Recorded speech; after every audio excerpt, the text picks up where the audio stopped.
daa Pastef te day gagné yow nga ne du bokk ci élection. mais du foo nga tegal ma baat bi ma waxoon ne su Ousmane Sonko bëggee tuddee ma xaj. waaw yokku naa ko.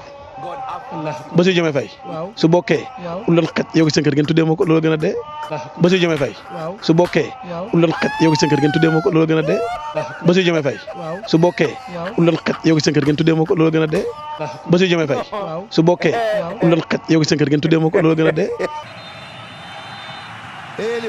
jàpp nañ ne ñoom ñoo war a daal di participer si élection. am na ñoo xam dañuy soog ay connecté di laajte ndax liste bi génn na la liste officielle bi nga xam ne ñoom la waa conseil constitutionnel publié 20 candidats la ñu ci retenir.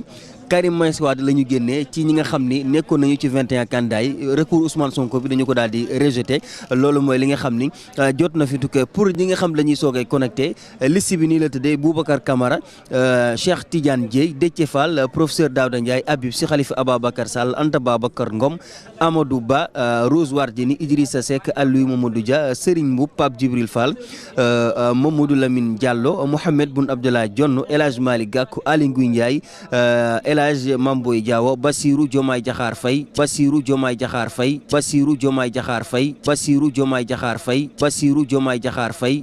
waaw yokku naa ko. Bassirou Diomaye Faye. waaw su bokkee. waaw ulal xaj yow seen kër ngeen tuddee ma ko loolu gën a dee. waaw yokku naa ko. Bassirou Diomaye Faye. waaw su bokkee. waaw ulal xaj yow seen kër ngeen tuddee ma ko loolu gën a dee. waaw yokku naa ko. Bassirou Diomaye Faye. waaw su bokkee. waaw ulal xaj yow seen kër ngeen tuddee ma ko loolu gën a dee.